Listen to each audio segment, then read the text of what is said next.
Hey guys, and welcome to this video on mastering.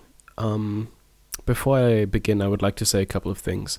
First, you probably want to watch this video in the highest quality possible because mastering is about very subtle effects, and I don't think YouTube can accurately recreate the effects I'm making right now, so yeah, just try to take my advice. The second thing is that I'm not very comfortable making this video because I'm in no way near the point where I could say I know anything about mastering. I'm just trying to give you a couple of advice and do's and don'ts. So yeah, don't take my word for the prophecy of the chosen one or whatever. I'm no mastering engineer. I don't know anything about mastering. Well, I know some things about mastering, and yeah, just read up on this stuff and experiment a lot. It's an art, and it's very hard to perfect. Okay, so let's get started. What we're looking at here is my arrangement of my track Phoenix. It sounds like this.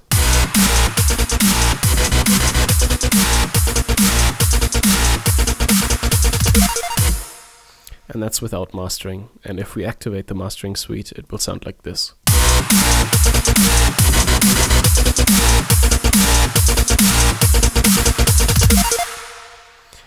You can hear the effects from the beginning on are very, very subtle.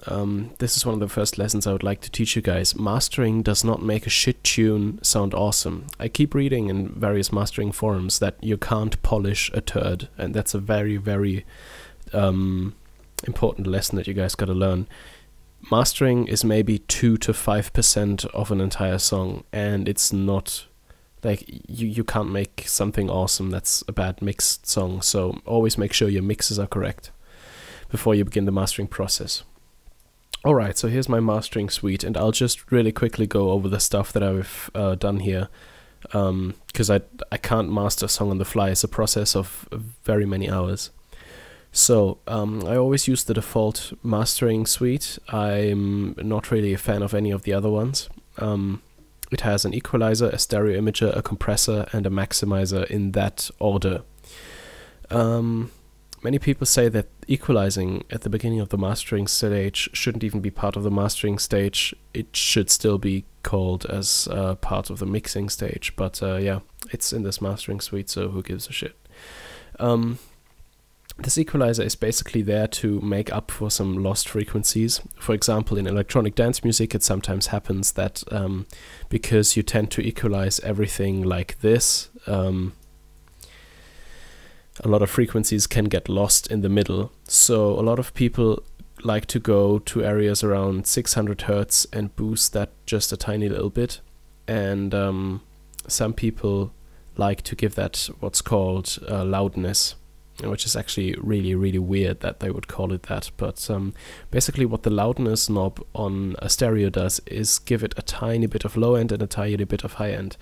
And yeah, this is what I also did here. You can see I've added 0.3 dB to the low end and 1.1 dB to the high end. And you should never use values higher than maybe 1.5 dB during the mastering process. Yeah, I got an email, thanks. During the mastering process, if you do, then you're doing something wrong and you should really reconsider your mix. I've also heard from some mastering engineers that they like to get a parametric EQ and just cut everything at 20,000 Hertz and kind of roll that off so that around 10,000 Hertz is neutral. This can help sometimes if you're just trying to get rid of some high ringing noises, but again, make a decent mix first. You shouldn't be fighting this kind of stuff during the mastering process. So just to make everything short, use tiny values and try not to make it sound like there's a valley in this EQ. So the second step is the stereo imager. Basically, there's not much I can say about that thing. It spreads the highs and it makes the lows more mono. Never use it the other way around. What you want is that your bass and pretty much everything below 300 Hertz is almost absolutely mono, because Sometimes in the club, if you have really low frequencies and they're coming from subwoofers that are on opposite sides of the room, the bass can actually cancel itself out. We learned that in 11th plus grade physics. So yeah, that's one thing I learned from school, is never fuck with bass. Yeah, once again, I'm using these effects really subtly. I'm almost using them too much here. Mastering is all about a real subtle fine-tuning of the final result. And I'm not giving you guys audio examples, turning stuff on and off, because you probably even won't be able to hear the result. For example, if I... No, I'm going to do it now.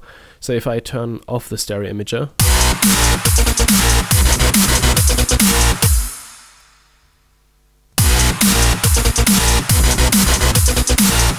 It's very hard to tell. If you don't know exactly what you're looking for, you might easily overhear it. Then the compressor. Compressors are something that have to be approached with very much caution. You can totally ruin an entire mix by using compression too much. I think actually yeah, I'm going towards 4 dB gain reduction, so I think I'm actually kind of over compressing. But what I did here is just apply a tiny bit of input gain, basically just to compensate for the levels not peaking in the mixer here. And then usually I set my compressor up like this. I put the threshold at 0 dB, and actually I put the ratio at 2 to 1, and then I leave the input gain around here. And then I start moving the threshold down until I see the first activity. So I would be doing this. Kind of like this, but then I wanted a bit of more heavy compression, so I moved it to about here. And that's quite a lot. You can also see I have very drastic values on the attack and release. Usually mastering compressors are quite short, like this. But for this particular track, it worked out quite well.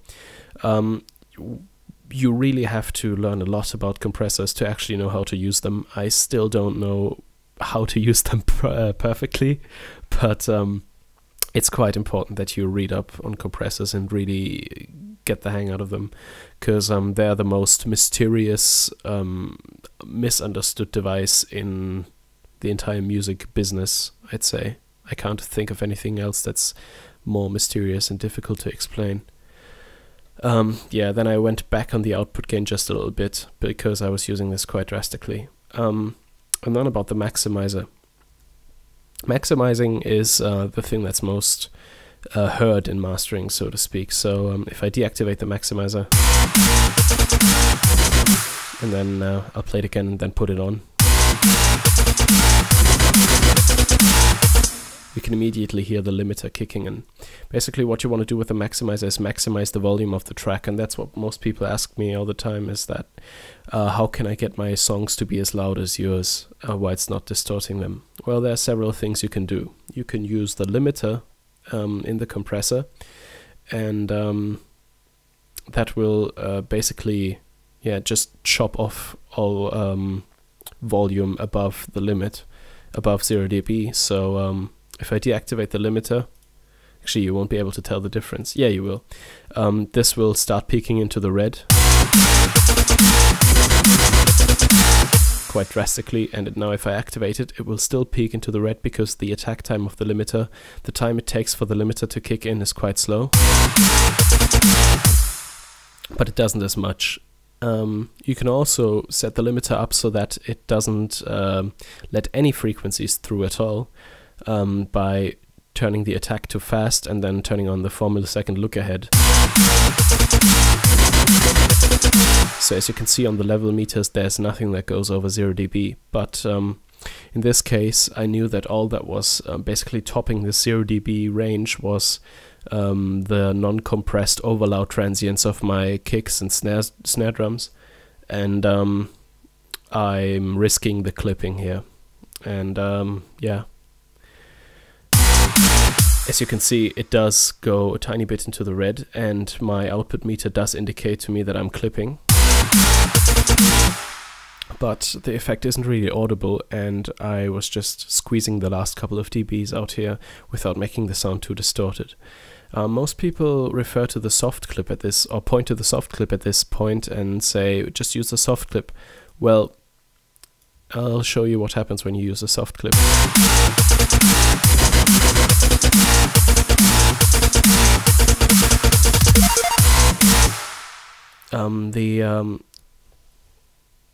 The kind of edges of the sound that would usually be just chopped, they're kind of rounded, which results in an overall loss of digital level.